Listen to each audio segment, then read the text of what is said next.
welcome to Vista's one and only Antique Gas and Steam Engine Museum. As you walk through the museum, you will notice tractors. There are many tractors throughout the museum, but there is one in particular that stands out for its unique history, and it will be sent out for a full restoration this month.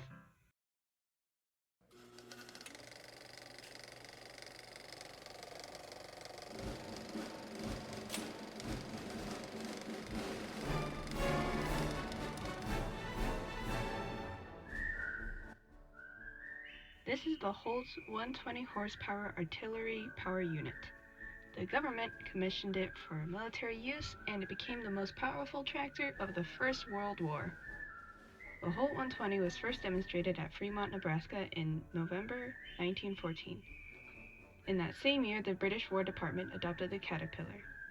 In 1915, a New York Times article reported that some 50 Caterpillars are in Hungary and 100 Caterpillars in Austria are now in the German army, despite shipments having been halted at the start of the war. In March 1917, the U.S. Army Corps of Engineers Southern Department conducted a series of tractor and truck tests at the Leon Springs Reservation near San Antonio, Texas. For the test, a 45 horsepower Caterpillar and 4 75 horsepower crawlers traveled 150 miles on the worst possible roads. The objective was to haul quartermaster supplies to the marching troops. With our expedition being a success, all 5 Caterpillars came through in perfect condition. Meanwhile, the British, French, and Russian governments had already commissioned Holt 75 tractors for use as gun tractors and hauling supply trains. On April 6, 1917, the U.S. declared war on Germany. Holt won the contract to produce crawlers to support the U.S. Armed Forces, and the Holt 120 went to war. By the time World War I ended in November 1918, a total of 676 Holt 120s had been made for the war effort at a cost of approximately $6,875 each. These tractors were essentially early track-type tractors with a front tiller wheel, and they were designed to outlast and replace horses that were vulnerable to gunfire fatigue and famine.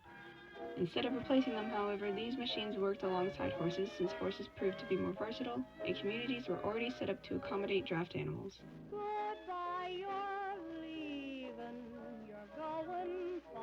Of course, when you think of tractors, you likely don't think about World War I. You probably think about farms. At the museum, there are many relics from old-fashioned farming, such as a farmhouse and a grist mill. A grist mill is a very old type of machine made to make grains into flour, and essentially works with the help of 2 stones, one that remains stationary and the other that rotates and is called a runner stone.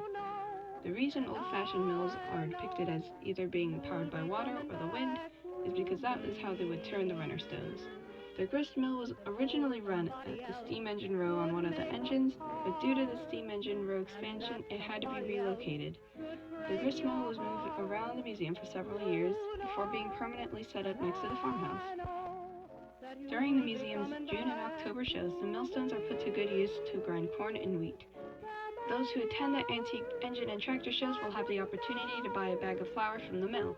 There are many smaller parts to see besides the mill itself, however. Here you can also see a fan mill, which was an invention that made the preparation of grains easier and more efficient, a cream separator that can accurately turn whole milk into cream and skim milk, and helped farmers make a better profit off their dairy products, a corn grater which helped farmers sort through their corn for healthy seeds to plant, and several corn shellers that can remove kernels off a cob quickly.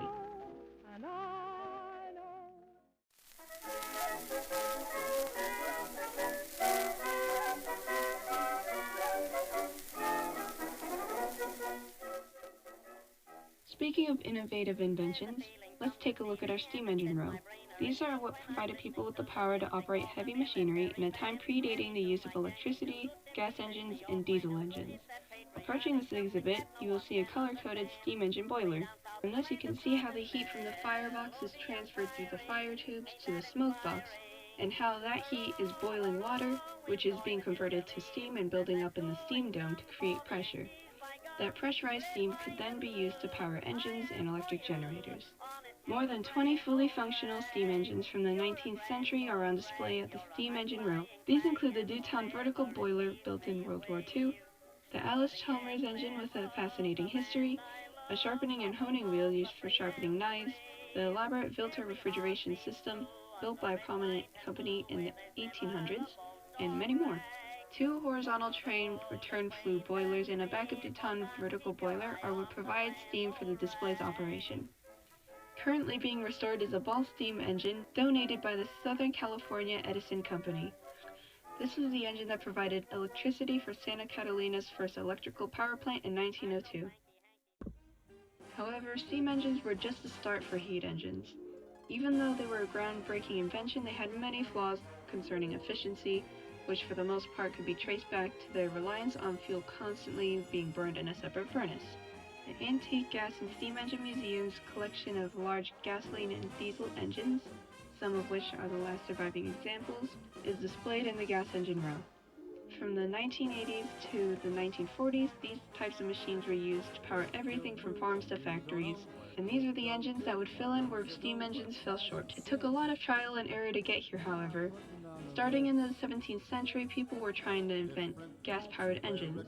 These, for the most part, used hydrogen as fuel, relied on the pressure caused by combustion rather than compression, and they utilized very small amounts of their potential energy. After a decade of these crude engines, in the mid-1800s, the first working four-stroke internal combustion engine was created. Many of these engines became less necessary after the 1940s as higher horsepower electric motors were developed and electricity became more widely accessible. Because of this, like the steam engines before them, many gas and diesel engines from that era were abandoned or sent to be scrapped. On the third and fourth weekends of every June and October, as well as other specific times throughout the year, you can see the gas engine row in action, so stop by then if you get the chance.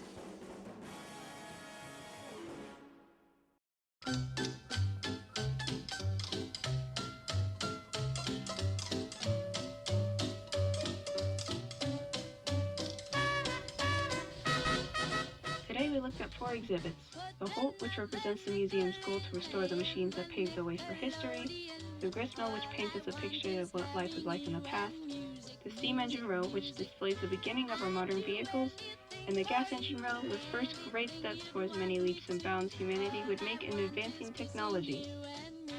While all of these exhibits embody the heart of the museum, they are only the beginning of everything there is to see, so I encourage you to visit the museum in person. Melody is when you're dancing.